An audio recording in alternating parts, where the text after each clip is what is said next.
So that is the message I would give. Don't expect to change the world. Never try to change the world. The great leaders like Mahatma Gandhi, Martin Luther, Christ could not change the world.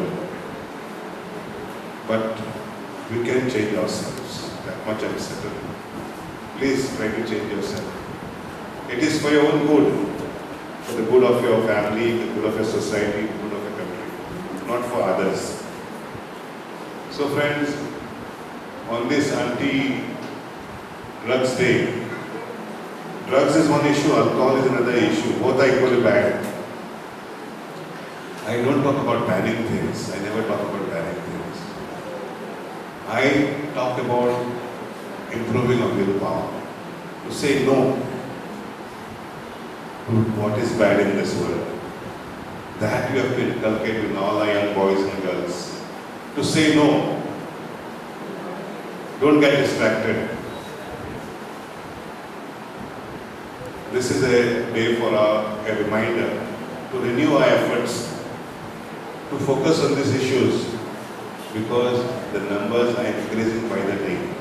The drug list which doctor has shown you has multiplied many fold by now. And we get different types of drugs.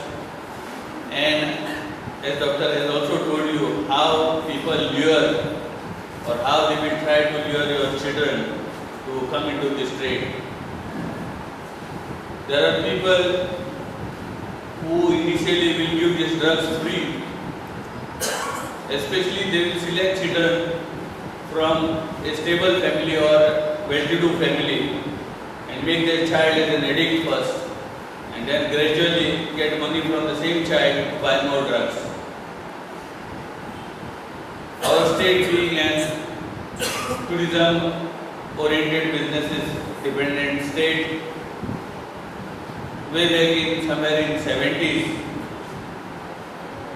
Goa was invaded, I would say, by the hippie culture, and these were the people who took the name of this state Goa to the world, saying that it's paradise for drugs. And along with this hippie culture came the drugs to this country or to this state.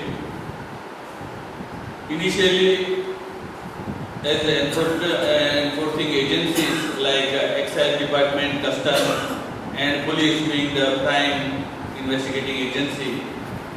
Anything wrong is going, please raise your voice. Simple, by just simple raising your voice, 50% of problems will be eradicated, I just guarantee you. But simply we are going to accept everywhere. Take example, in bus, in train, anybody is smoking, then nobody is going to raise voice against it. We are passive smoking. We are passive smoker. Passive smoking is the much more harmful than the active smoking. If you talk to any doctor, I am not a doctor, I am ABC. Despite we are getting, I am not a smoker, but I am a passive smoker.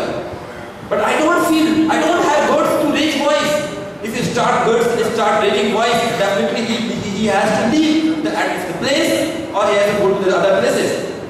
Why not start from the house?